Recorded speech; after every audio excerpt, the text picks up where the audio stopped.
So I think we'll start We'll now. continue. Yeah, so good evening all.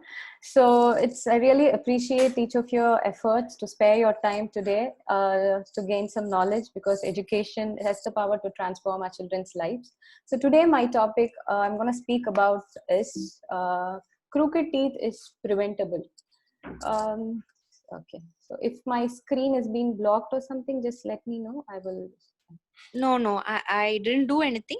Okay. What happened? Okay. Yeah, sure. Okay. So crooked teeth is preventable. Okay.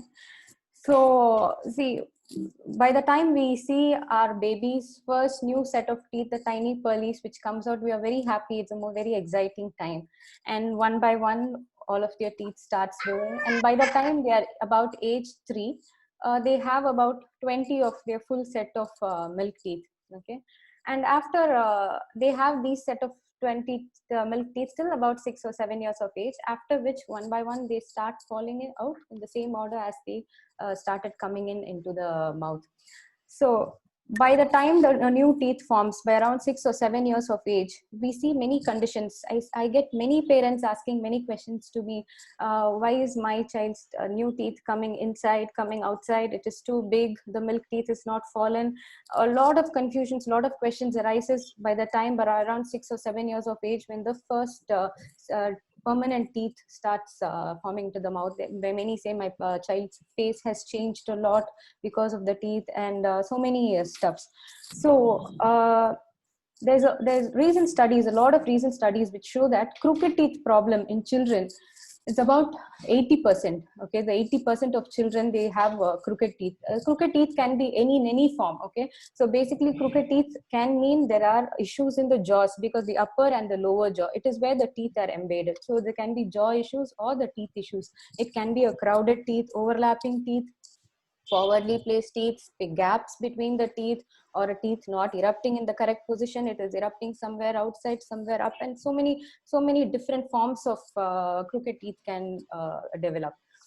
So this 80% of children can have crooked teeth. So what causes these crooked teeth is very important to know how it can be prevented. See, most of us we are aware that crooked teeth can be corrected with braces. That is good that many people nowadays are very aware that braces can correct teeth alignment issues. But the most they have a preconceived notion that braces has to be worn at 13 years of age, or after all the permanent teeth has erupted. That is when braces has to be worn for teeth alignment issues. But what we are seeing is a cause effect relationship. Like, we are waiting for the effect to fully happen, or for a disease. If you say, for example, if we consider alignment crooked teeth as a disease, we are waiting for the disease to fully establish, and then we are correcting at the end stage. Okay, rather, if we look at the cause of a problem, we can prevent it at an early stage. And what are the steps that can be done from our side to prevent the development of a crooked teeth? So speaking of crooked teeth, the main causation for crooked teeth is poor facial development. Poor facial development is, see, the teeth are placed in the jaws. So the upper jaw and the lower jaw. So when the growth of the face is there is an abnormality in the growth of the face. Ultimately, the facial development is affected, and the teeth that is placed in the mouth is also been affected, because the teeth are going to get embedded in the bone. Okay, they are erupting inside the bone, in the upper jawbone and the lower jawbone. So poor facial development is the main reason for development of crooked teeth. Okay, so when we look at our face, or when we have our face, what determines our face? Okay, so basically we know when we ask you what determines our face, you will easily say it is genetics. Okay, we develop a lot of our facial features from our parents, from our mother and our father. Through genes we inherit them. Okay, it is true that most of our face are through genetics. Okay, for example, the shape of your eyes, the shape of your forehead, the shape of your nose, or the shape, the thickness of your lips, the shape of your lips, your shape of your teeth, everything is being inherited by the genes. But there is another equally important factor that plays a great role in the development of face, especially the lower part of your face, that is the jaws and the teeth we are talking about. Okay, so this is what is called as epigenetics. Epigenetics is whatever after birth, any lifestyle or environmental influences that can alter the expression of a gene is called epigenetics. So genes only provide a predisposition to a condition. Okay, so it is that after that lifestyle changes or the environmental influences that happens that can alter how a gene can predispose to a particular problem, whether how much degree a gene can express and certain things. So when we come to epigenetics in the facial area, this concept applies to almost every part of our health. Okay, it is not just related to teeth. If you look at all our overall, the medical field is now being uh, directed in the research of genetics and epigenetics. Okay, so in this context, so what are the things that can affect the development of a face is, see, behind our beautiful face there is, under the skin there is the muscles, there are the bone, there are a lot of nerves, so many structures are there. Okay, so a very famous study in facial development says that form follows function. That is form or structure. That is form in the sense it is the bone. That is form is a bone or the teeth or whatever it is. It follows function. Okay, so how our functions are, that is how our structure is going to be ultimately.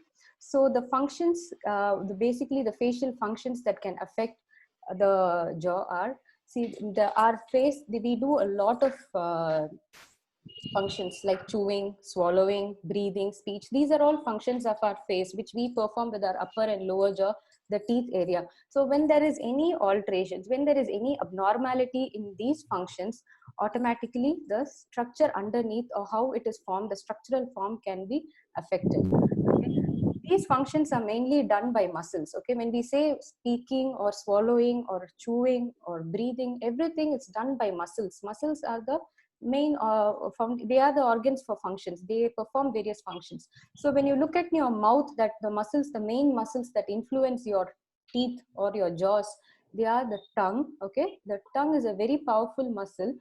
When there is a tongue generates enormous amount of force on your jaws. Okay, so when the direction of force from the tongue is proper, your jaw growth is also proper. Okay, so ideally a tongue should be positioned in the touching the roof of your mouth. Okay, it should be touching the roof of your mouth behind your upper teeth. When your tongue position is altered during various functions, automatically there is deviation in the growth of the jaws, and ultimately that affects the position of your teeth. Similarly, the other muscles are lip muscles, the upper and lower lips, and the cheek muscles. So these muscles, the cheeks, the lips, and the tongue, all these muscles, they have to maintain a harmony, or they have to be in a equilibrium to establish a normal growth. When there is any disruption in this equilibrium, automatically the structure is being affected. So when we talk about preventing crooked teeth, or preventing or to have a more normal facial alignment or facial development, what we need is, wherever this aspect of muscle imbalance is being created, that has to be rectified at an early age. Okay, so first where this starts is, so preventive aspect starts with breastfeeding actually. So by the time a baby is born, the first exercise that a baby performs is suckling milk from the mother's breast. This suckling action is it is a boosting thing for the growth of the face and the upper and lower jaws, especially for the optimal normal development of the face. The proper suckling from action from the breast is very important. Okay, so on the contrary, when the child goes into the habit of bottle feeding or pacifier sucking or any such sucking habits, the way the muscle functions is totally different. Okay, from the breastfeeding, the way the child uses her lips and tongue to suckle milk from the breast is totally different from sucking milk from a bottle. So this sucking action from a bottle can affect the harmony of the muscles, especially the tongue, the lips, and the cheek muscles.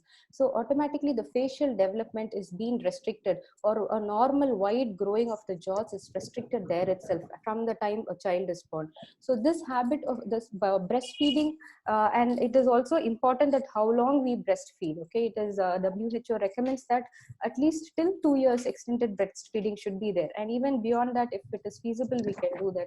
So this breastfeeding is a very important stimulating factor for normal growth of facial muscles. And whatever restricts feeding. See, breastfeeding is a rule of law of nature. Every animal, everybody can breastfeed. So similarly, humans, anybody can breastfeed. There isn't any restraining factor for breastfeeding. If the baby is not latching onto the breast properly, if there is any latching issue, one important thing that has to be checked for is called tongue tie. That is tongue. There is a small attachment that the tongue attaches to the floor of the mouth. When this attachment is a little higher or little thick, the baby will have difficulty in putting the tongue out and latching onto the breast. So this can be easily relieved by a pediatric dentist, or you can also consult in case any difficulty is there. You can lactation consultant, they can guide you on that. Okay? So this tongue tie has to be ruled out. So the second, so this is about breastfeeding. Next important function that comes is swallowing.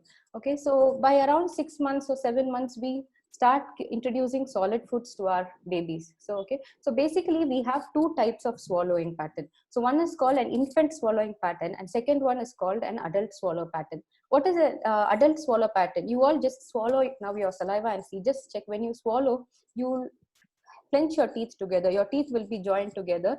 Your tongue will be touching the roof of your mouth behind your teeth, and your lips will be slowly closed, and you use your neck muscles to swallow. That's how you swallow. But the way an infant swallows is little different. Okay, when an infant swallows, the teeth will not be in contact. Okay, they don't use their neck muscles to stabilize the jaw. They use their cheek muscles to swallow. Now, once solid foods are introduced, by around 1 year of age, what happens is, as the baby learns to start eating swallowing solid foods, that's chewing and eating, this transition from infant swallow happens to an adult swallow. And by the time the child is around 3 years of age, this transition would have been complete. After 3 years, the child will have a normal adult swallow pattern. Okay, so this 1 to 3 years is the transitioning time for the child from infant swallow to adult swallow.